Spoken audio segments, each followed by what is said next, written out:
berjumpa lagi bersama saya. Di pertemuan kali ini, kita akan membahas mengenai isu nurse entrepreneurship. Kenapa perawat perlu mengenali isu nurse entrepreneurship? Karena perawat memiliki potensi wirausaha, diantaranya klinik perawatan luka, telenursing, dan klinik umum perawatan. Adapun isu-isu utama dalam nurse entrepreneurship, yang pertama, pendidikan dan pelatihan kewirausahaan yang terbatas. Banyak program pendidikan keperawatan belum menyediakan pelatihan kewirausahaan dan minimnya pembekalan dalam bidang manajemen bisnis, keuangan, dan hukum. Yang kedua, regulasi dan perizinan, yaitu adanya aturan yang berbeda di setiap negara atau daerah terkait perawat yang membuka praktik atau bisnis.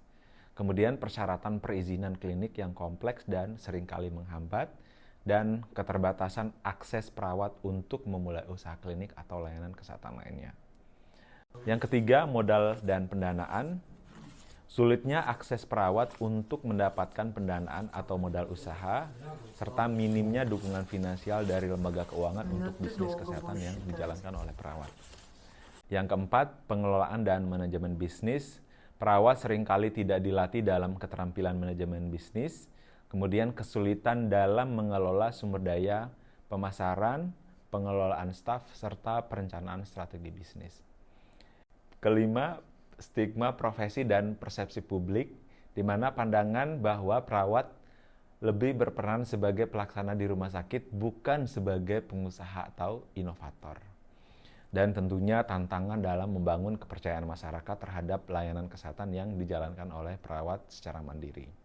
Kemudian yang keenam, kompetisi dengan profesi kesehatan lain, di mana tantangan kompetisi dengan tenaga kesehatan lainnya atau institusi kesehatan dalam memberikan layanan kesehatan, serta ketidaksetaraan peran antara perawat dan profesi kesehatan lain dalam hal bisnis dan pelayanan kesehatan. Apa solusi dan strategi mengatasi isu tersebut? Solusi dan strategi untuk mengatasi isu-isu ini yaitu yang pertama, pendidikan dan pengembangan keterampilan, tentunya menambahkan kurikulum kewirausahaan di pendidikan keperawatan. Yang kedua, kemitraan dan kolaborasi, di mana perawat bekerja sama dengan tim medis atau kesehatan lainnya untuk memperkuat posisi di target marketnya. Lalu kemudian yang ketiga, dukungan dari asosiasi perawat atau dalam hal ini PPNI dan pemerintah dengan melobi kebijakan yang lebih ramah bagi perawat wirausaha serta menyediakan jalur pendanaan khusus.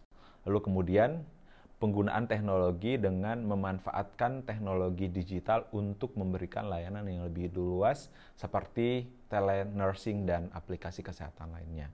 Dan yang terakhir, peningkatan akses modal di mana perawat diberikan program pendanaan khusus untuk perawat wirausaha melalui lembaga keuangan atau investasi sosial. Penutup, yaitu pentingnya mengembangkan nurse entrepreneurship sebagai bagian dari upaya meningkatkan peran perawat di masyarakat. Tentu harapannya adalah terdapat dukungan regulasi dan institusi pendidikan dalam mendorong kewirausahaan di bidang perawat.